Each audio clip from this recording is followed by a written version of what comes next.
Shalom, bien-aimés du Seigneur.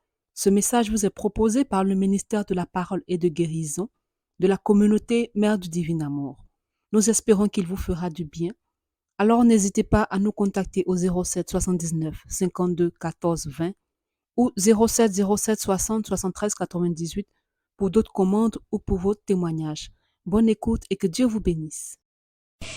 Dans nos vies, nous te bénissons pour ton Esprit Saint qui prenne le contrôle de ce temps, de ce moment de nos vies. Lui qui vient nous éclairer, qui vient pour nous instruire, qui vient pour nous donner la connaissance en vue de notre épanouissement physique et spirituel. Merci Saint-Esprit pour ce temps merveilleux. Merci de prendre tout le contrôle et de manifester le nom de Jésus-Christ au milieu de nous. Nous te bénissons. Gloire à toi. Alléluia. Et on peut acclamer notre Dieu. Et nous allons nous asseoir dans cette merveilleuse présence.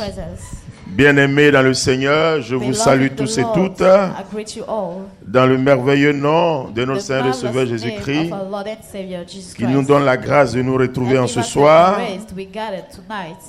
sur le thème général tiré du psaume 91, verset 11, dit ceci: Il a pour toi donné ordre à ses anges de te garder en toutes tes voies. Parole du Seigneur. Vous voyez, bien-aimés, le psalmiste est précis, parlant de la part de Dieu. Il dit, il a donné ordre à ses anges de te garder dans toutes tes voies. Alors vous voyez, hier, celui qui est passé après moi, avant moi, a parlé de l'action et de la mission des anges dans nos vies. Mais vous voyez, comme je le dis toujours, d'abord, pour comprendre l'affaire des anges, il faut d'abord y croire. Savoir d'abord que c'est une réalité. Ce n'est pas un mythe. Ce n'est pas une légende. Ce n'est pas une histoire. C'est réellement quelque chose de vrai et de fondamental. Donc vous voyez, quand vous avez une telle vision, une telle disposition, les choses peuvent mieux s'accomplir pour vous. Et vous allez mieux aussi témoigner. Parce que ce n'est pas un coup d'histoire qu'on vient vous faire, mais c'est l'expression des témoignages qu'on vous partage. Parce que tout ce que nous révèle la Bible, ce sont des témoignages, des choses vécues. Et vous voyez, ça se transmet d'âge en âge, de génération en génération. Et nous aussi, pour mieux entrer dans cela, donc nous devons mieux nous disposer à croire que ce qui s'est passé est une réalité. Et même dans nos vies, ça doit se passer pour que nous aussi nous transmettions le flambeau. Vous voyez, une chose est importante. Dieu a créé les anges pour que ces anges soient au service de l'homme, au service des hommes à tous égards. Donc les anges sont des serviteurs. Et vous voyez, Dieu n'a pas fait des choses au hasard. Les anges sont certes une armée céleste, ce sont des personnalités spirituelles. Quel que soit leur rang, les grades comme on le dit, Dieu a fait que ces anges-là soient au service des hommes. Donc vous voyez que d'abord l'homme est une créature assez exceptionnelle, assez exceptionnelle de Dieu. Dieu a tout prévu pour ne pas que l'homme s'égare. Dieu a tout prévu pour ne pas que l'homme se loigne. Dieu a tout prévu pour ne pas que l'homme s'égare ou bien même se perde. Et il a tout mis en place pour que l'homme atteigne son objectif. Pour que l'homme atteigne son objectif sur terre. Parce que, vous voyez, notre vie sur terre, c'est un pèlerinage. Et il y a un objectif à atteindre. Et on ne peut pas ne pas atteindre ces objectifs. Et justement, ceux qu'il a mis à côté de nous doivent nous aider par la prière, par l'intercession, à nous faire atteindre l'objectif tel que signé et décrété par Dieu sur nos vies. C'est pourquoi ils sont à côté de nous.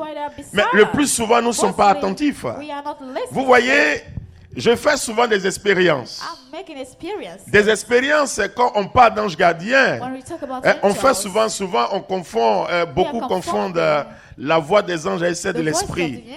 Mais l'essentiel, c'est d'être docile. Vous voyez, quel que soit l'endroit où je me trouve, je reste toujours docile à mon esprit, c'est-à-dire à mon ange gardien. Soit il peut me dire, ici ne va pas. Il peut me dire, ne passe pas par ici. Et quand je reste attentif, je vois en réalité. Une fois, je voulais jouer au têtu, mais je suis rentré dans un embouteillage pas possible. 1h15 de temps. 1h15 de temps. Bon, c'est dit que ces voix-là, nous les entendons. Ces motions, nous les entendons. Les orientations, nous les entendons. Mais nous ne sommes pas souvent dociles. Et nous ne sommes pas attentifs. Vous voyez, de même que Dieu nous respecte dans notre liberté, de même les anges nous respectent dans notre liberté. Un ange ne fait que nous suggérer ce qui est bon, ce qui est bien et ce qui peut nous être utile. Il ne fait que nous suggérer, mais il ne peut jamais nous imposer. Donc, étant les patrons, c'est-à-dire même le gars de corps, il suggère quelque chose à son patron. Il dit attention, ta sécurité est menacée. Mais si le patron croit, il n'y a aucun problème. Mais s'il ne croit pas, le gars de corps ne peut pas l'obliger. Parce qu'après, tu es le service du patron. Voici la première image d'abord qu'il faut avoir des anges. C'est pour dire qu'ils sont à notre service. Ils sont là tous les jours. Dans tous les domaines et aspects de nos vies, ils sont là. Dans le commerce, dans le mariage, dans la vie spirituelle, dans la vie économique, financière, dans tous les domaines, dans tout ce qu'on peut nommer. Les anges sont là. Mais malheureusement, on met les anges au chômage, comme a dit hier, celui qui m'a précédé. Parce que nous ne sommes pas attentifs. Je prie simplement qu'en ce soir, nous soyons beaucoup plus attentifs. Alors vous voyez, j'ai pris des notes importantes parce que pour moi, c'est important ces notes. Ce sont des expériences que nous allons partager, mais des expériences issues de la Bible. Parce que vous voyez, on a emprunté ça de la Bible, on a nous aussi expérimenté et on a vu comment ça marche. Que ce soit dans le combat spirituel, demain on vous parlera des anges, le combat spirituel, et vous allez véritablement comprendre et expérimenter. Aujourd'hui, vous voyez, lorsque nous parcourons même la Bible, il n'y a presque aucun homme de valeur dans la Bible qui n'a pas eu une preuve tangible et physique de la vie des anges. Il n'y en a pas. Et peut-être quelque chose que vous ne savez pas, mais il y a plus de 300 références angéliques ou d'opérations angéliques dans la Bible. De l'Ancien au Nouveau Testament. Dans le Nouveau Testament, il y a au moins 165 références bibliques sur l'opération des anges. Dans le livre de l'Apocalypse seul, il y a 65 références bibliques sur l'opération des anges. C'est dire que ce n'est pas quelque chose d'imaginaire. Ce n'est pas quelque chose d'imaginaire. Et vous voyez, avant de parler du thème de ce soir, les anges et l'intercession, il est important de revenir sur ce qu'on appelle quelques préalables. Parce que vous voyez, l'onction seule, l'onction est importante dans la vie de l'homme. Mais l'onction seule ne suffit pas et l'onction ne peut pas remplacer les anges dans nos vies. Parce que le plus souvent, d'autres vont dire j'ai l'onction. Ça me suffit. Mais l'onction ne peut pas remplacer les anges dans nos vies. Et vous voyez, je vais vous citer 5 éléments, 5, pour passer à l'enseignement.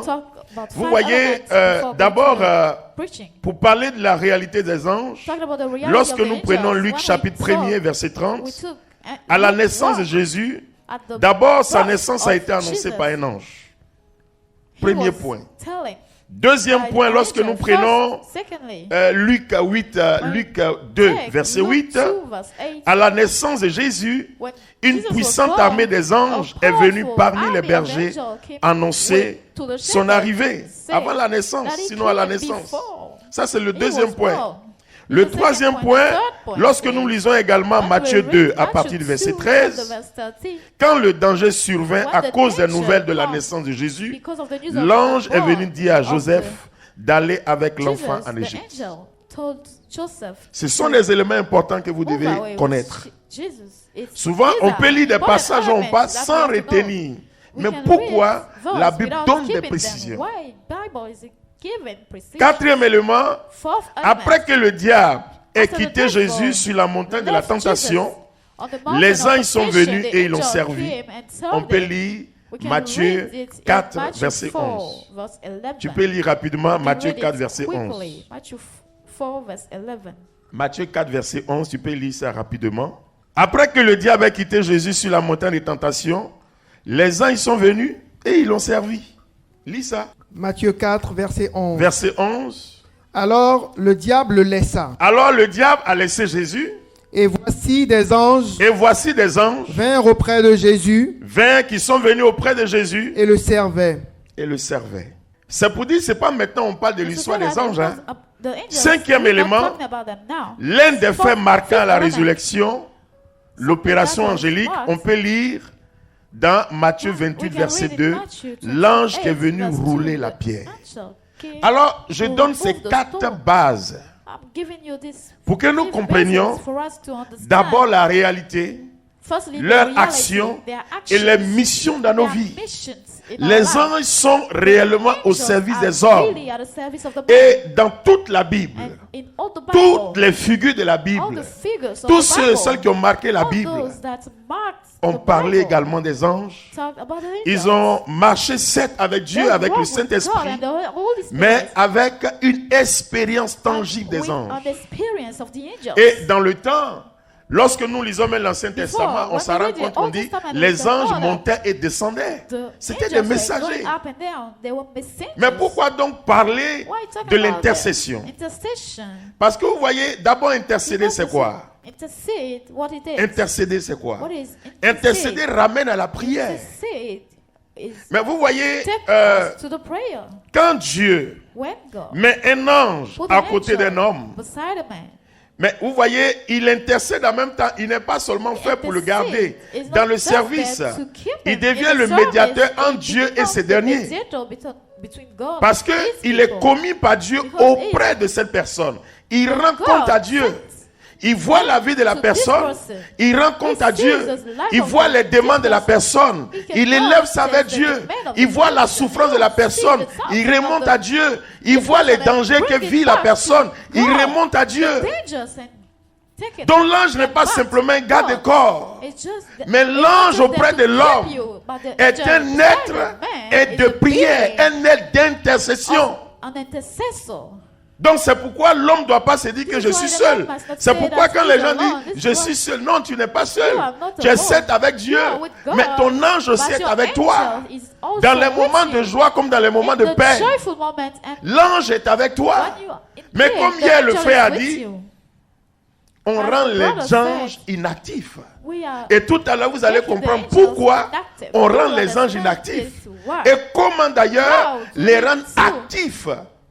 Pour qu'ils intercèdent puissamment pour nous. Alors, bien aimés dans le Seigneur, les anges donc sont utiles dans notre vie, dans ta vie, dans ma vie, dans notre vie. Ce n'est pas une question de je suis catholique, je ne suis pas catholique, je suis tant. Même tout à l'heure, j'étais en train de feuilleter des documents, même dans le Coran. On parle de l'existence et de l'action des anges. Même dans la société traditionnelle, on parle de l'existence des anges, de leur action. Ah oui. Donc vous voyez que c'est très important. Malheureusement, vous voyez, dans nos villages, parler des us et coutumes, les personnes là, ils s'adressent à des anges qui sont déchus. Ce sont des réalités qui vivent. Ces réalités sont invisibles. Ce sont des réalités. De l'autre côté, on parle des anges déchus. Nous, on parle des anges réellement vivants, qui sont avec Dieu et qui sont envoyés par Dieu auprès de nous. Alors, bien-aimés, nous devons comprendre une chose. Les anges et l'intercession. Qu'est-ce qu'il faut comprendre? Et pourquoi? Vous voyez, comme je le dis, intercéder ramène à la prière. Intercession, c'est la médiation entre Dieu et l'homme. Or, l'ange est donc entre Dieu et l'homme. Et l'ange intercède pour tout homme. Ce qui veut dire que parlant de l'intercession, c'est la prière. Or, la prière, c'est l'élévation de l'âme vers Dieu ou la demande des biens convenables. On dirait que tu fatigues un peu, je vais aller doucement. C'est ça, non? Ok. Donc, vous voyez, c'est l'élévation de l'âme vers Dieu ou la demande des biens convenables. Alors, vous voyez donc que ça, c'est la définition que donne l'Église catholique. Alors, est-ce que les anges intercèdent-ils pour nous? Voici la question. Tu vas prendre Apocalypse chapitre 5. Tu vas lire le verset 2. Tu vas prendre ensuite Apocalypse 8. Tu vas lire à partir du verset 2 jusqu'au verset 4. Apocalypse 5, verset 2. Apocalypse 5, verset 2. Et je vis un ange puissant. Et je vis un ange puissant. Qui criait d'une voix forte. Qui criait d'une voix forte. Le livre. Tu es digne d'ouvrir le livre. Et d'en rompre les sceaux. Et d'en rompre les sceaux.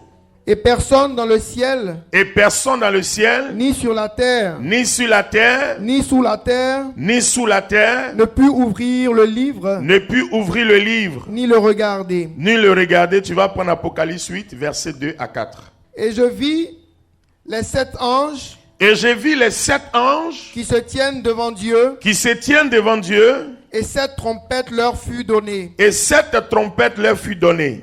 Et un autre ange vint. Et un autre ange vint et se tint sur l'autel, et se tient sur l'autel, ayant un encensoir d'or. Ayant un encensoir d'or, on lui donna beaucoup de parfums.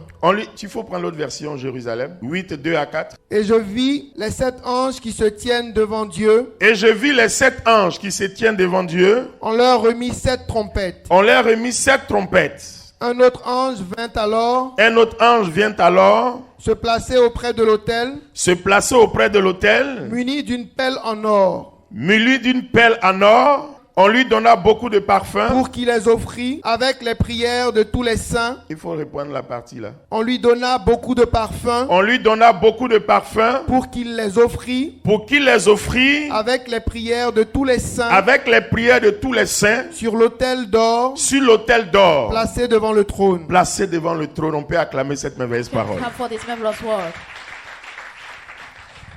Alors, vous voyez. Ici, c'est l'image parfaite de l'intercession des anges dans notre vie qui intercèdent avec les saints pour nous. Vous voyez, dans ce livre de l'Apocalypse, on parle réellement des anges. Mais de l'action poussée des anges dans l'intercession. Leur rôle réel qu'ils tiennent. Parce que vous voyez, quand on nous dit qu'ils adorent, ils sont toujours dans l'adoration. Ils le louent, ils le chantent. Alléluia, Hosanna au plus haut des cieux. Louange, gloire, honneur à toi. Ça dit à ce merveilleux Dieu. Mais ceux-là, vous voyez, ils font toujours monter vers Dieu toutes nos supplications, toutes nos attentes. C'est pourquoi d'ailleurs, parlant de neuvaine, à l'honneur des anges, de neuf que des anges, ce que nous faisons, nous demandons leur prière, nous demandons leur intercession dans l'un ou l'autre cas. Et c'est pourquoi, dans la catégorie des anges, demain, j'ai demandé à ceux qui reviennent dessus, dans le neuf que des anges, chacun a une fonction. Et hier même, il vous a parlé, même pour les commerçants, il y a un ange pour ça. Pour le travail, il y a un ange pour ça. Pour le mariage, il y a un ange pour ça. Donc ces anges-là, qu'est-ce qu'ils font? Ils intercèdent pour nous selon ce que nous leur présentons. Et eux, leur rôle, c'est de présenter ça à Dieu et veiller à nos prières, à nos demandes jusqu'à l'exaucement. Donc vous comprenez que c'est quelque chose de fondamental. C'est quelque chose d'excellent. Shalom, bien-aimés du Seigneur. Ce message vous est proposé par le ministère de la Parole et de Guérison de la communauté Mère du Divin Amour. Nous espérons qu'il vous fera du bien.